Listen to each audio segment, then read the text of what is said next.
I'm your host, Locum23, joining me for Vampire Girl 2, Chapter 8. You're now playing as Prince Fenris. You slumber in your chambers, but sleep doesn't dull your senses the way it does a human's. The scent of her drifts in the night air. She smells of salt, sea, of fish, and of coastal winds. No one can sneak up on the Prince of War, not even a druid. What are you doing here, wild one? You turn to stare at her, keeping a hand on Marin's to calm him. The intruder stands in the open window, gleaming in the moonlight. If the fact that you woke aware of her surprises the druid, she gives no sign of it. You have 1 day to free all the slaves in the Isle of Inferno. 1 day. And if we don't, if we can't, we will invade, destroy the lands here and beyond. Yours, your brother's, and the next, until all demons are extinguished. I'll have to question her. Where's Ari? What have you done with Ari? She is alive, but far beyond your reach, and there she will stay, little demon. You will defile her no longer. You bristle at her words, but you try to keep your anger at bay. You keep her prisoner? She would have come to me if she could. The druid laughs, and it's like a babble of a brook, as musical as lilting accent. There is much you do not know. Farewell, little prince. You have 1 day. But you have 24 hours, Prince of War. Use them wisely. Through his body becomes vapor, and a mist and a cloud of vapor billows out of the window and away into the night. Baron howls as she departs, sharing your frustration. You're no closer to finding Ari. She's alive, Baron. There's still hope while she's alive. Oh! Hangs his head and slinks onto the floor as you push yourself out of bed. We need reinforcements. I should tell Kalhel what happened. He's the keeper of Stonehill. He'll know what it means. Baron sits by the door as you dress yourself. It looks like your day will have an earlier start than you expected. My clothes are covered in dirt and blood. Oh, wow. Okay, I'm not gonna lie, that actually looks really cool. Oh, I like it. And then there's modern look. I mean, let's be honest, that looks badass. I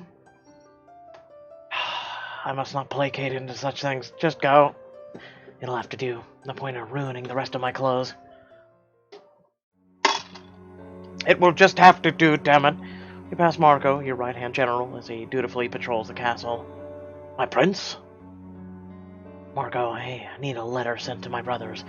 We'll need reinforcements. What for? What's happened? I don't want to panic anyone. The return of the 5 druids is a catastrophe for our kingdom. Many would flee the war if they knew the spirits had returned. There would be chaos in the streets of Stonehill. Then again, Marco is my most trusted comrade, and I'm counting on him. I would prefer to keep him under wraps for now, but if Ari were here, she would want me to be honest with Marco. A lie business is new. It's my business, not his. It seems unlikely the Fae would only strike once, and they would take the princes, but leave no demands. You think they'll return while we're weakened? While we're distracted by the rebuilding? You nod and he grimaces in anger and disdain. Not really lying, it's telling him, like, need to know. When you send the letter to my brothers, don't explain why. Oh? They will believe my concerns when I can explain them in person, rather than through writing. Marco nods, taking everything you say as an unshakable truth. His loyalty has never wavered. I wish I could trust him with this, but it's far too important. It would be too dangerous for Ari.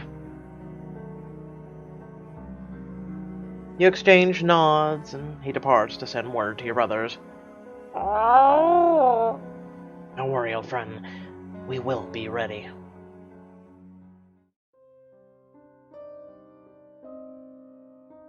You make your way to the library, and a dim light greets you. Even this later, or perhaps it's earlier for him, Gale's lanterns burn in the library. You find the old Fae hunched over an old, weathered tome. He closes the book when he sees you and rises to his feet. My prince, what brings you here at this hour? Has Princess Ari returned? I've so many more lessons for her on the history of Stonehill. I'd like to... You better sit down, Gale. He does as you suggest, sinking back into his chair as you settle into one across from him and begin the tale. By the end of it, he sits deep in thought, stroking his long beard.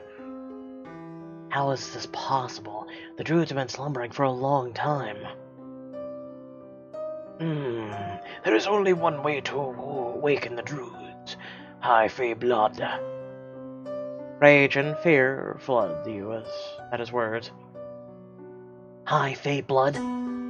The only source of that is Ari. When I was so quickly healed by her blood, I realized the truth of what she is. I'm not sure how it's possible, but Ari is definitely the last High Fae. But Gale doesn't know that.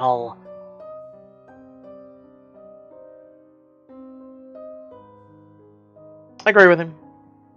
Yes, the last of the High Fae. Right, well, wherever Princess Ari is, I hope she is safe. Danger is certainly amiss in our world right now. The return of the High Fae is the only thing that could have revived the druids. If I had any doubts about her blood, this has driven them out. Even Gale can see the truth. She's definitely of High Fae, the enemies of my people. Truth be told, I'm questioning our relationship. I don't want this to be what drives us apart, but we are enemies by blood. For now, I just won't think about it. I'll assume she knows not what she is and that she's Ari. She was when we parted. At our last meeting, Ace asked me who I would save. I'm gonna go with both or neither. I don't care if splitting my focus means less effective on either front. If I can't have Ari in my kingdom, I might as well lose them both. I will do my best to find Ari and bring her home. But to do that, I need to first focus on the people of Stonehill. Ari loves them, and she'd never forgive me for abandoning them in this time of need. Then again, if the druids know she is High Fae, Ari is in more danger than I realized. Gale watches the emotions warring across your face, and he sighs with sympathy and understanding of a weary grandfather. I know it is Ari. Her secret is safe with me, Fenris. The only question remains, why bring her to Inferna? What did your father have in mind? I don't know for certain, but I believe my father sought to unite our bloodlines. He once spoke to me of peace between our lands, the Isle of Inferna and Avakari. Gale frowns and pinches the bridge of his nose. If he did, he failed. This will bring only war. I myself am Fae, and even I see the error of this. You know, grateful that he understands. Things aren't as simple as your father would have liked you to believe. Gale is silent for a few long moments before finally asking the question you know must weigh on him the most.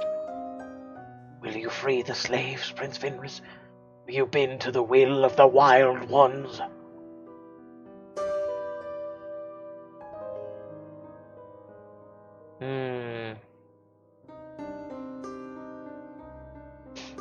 Not without careful consideration. There's too much bad blood between our people. I do not think they will keep their word. You would let the Fae slaves suffer for that. You sigh, knowing it's far harsher than they deserve. Either way, the choice is out of my hands. The people would revolt. I cannot speak for other kingdoms. Gale nods, agreeing to that at least.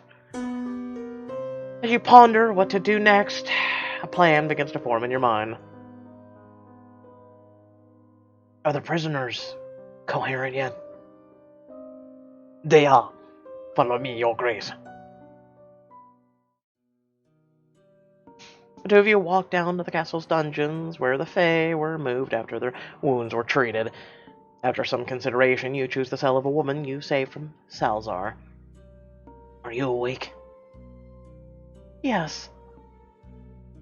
She stares at you warily, climbing out of her bed so she can stand to face you. Tell me where your people took the princess.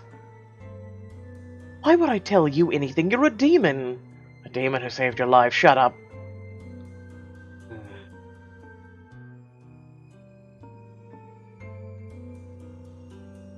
Try kindness. I'm trying to rescue Ari. Try reason. This is to avoid war with both of our peoples.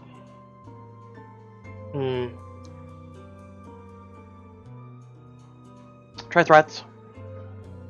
I have a lot of questions. Or prisoners I can question. I only need one of you to speak. You draw your sword and point it at her throat. The Fey woman shrieks in fear and cowers before you. Tell me what I need to know, or I will be rid of you and move on to someone more useful. If we found her, we would take her to the cave with a stone door. I can show you where. Oh, great, she's gonna open the thing. Oh, Christ. Where does it lead? Tell me now. Her lip trembles and tears run down her cheeks. I don't know. Then you're of no use to me, are you? She hesitates and barks out a final plea for mercy. Wait, there's a spy among you. Isn't that useful to know? Who? I don't know, someone powerful. I see. Thank you. I'll take my leave. Don't you take! Oh my god. You depart from her cell and return to the library with Helen, who has been silent since you began your questioning. My prince, I can assure you that I myself am not the spy which you... There is no need for that. I trust you, Kale. Go about your work. You leave the castle and make your way out into the woods. The sun has risen, and you know Kayla will be hard at work. Baron trots beside you, ignoring the sounds of the forest. Waking around you, he is just as intent on the road ahead of you as you are. You find Kayla with some other shades and workers supervising the felling of massive pines. Get that one over here. Oh, Fen, what are you doing here? I need you to...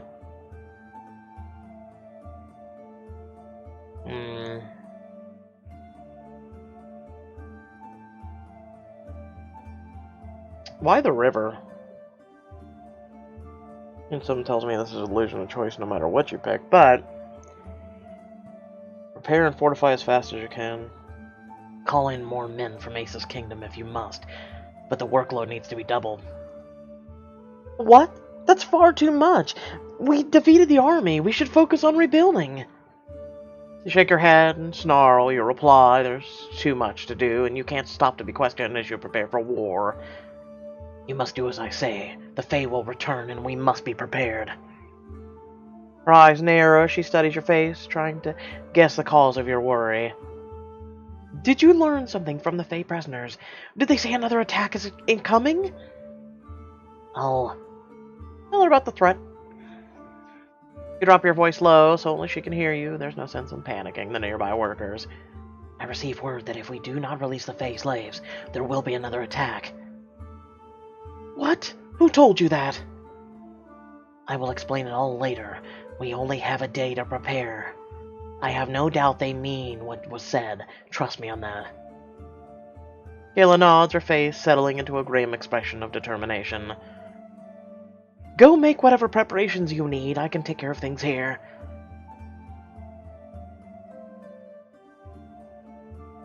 Call Baron to your side and begin the trek back to your castle. As you near the gates, a piercing scream echoes from through the courtyard. Or countryside, excuse me. What the? Oh. Oh. Okay. You turn back to face the woods, and the sky is ablaze. A massive phoenix burns through the sky. Its wingspan stretches as far as the woods are vast, and its talons could shred houses. So they broke their word and didn't give a day. They gave like 5 minutes. Alright. No. The phoenix dives over the forest, shedding sparks in its wake like flaming down feathers. Panic coils in your stomach as the trees burst into flames like matchsticks. The beast's piercing shriek drones out over the panicked screams of those in the town below. A bell in the town center rings as the cry to fetch water begins, but you know it won't be enough. My people, Kayla. Nothing will contain this raging inferno. Your world burns, and hope burns with it. Well, hope y'all did enjoy. Remember to like, share, and subscribe. Head down the description below, links to social media, Discord, and if you like to support yours truly. And without further ado, I guess I will catch you all in the next video. Peace.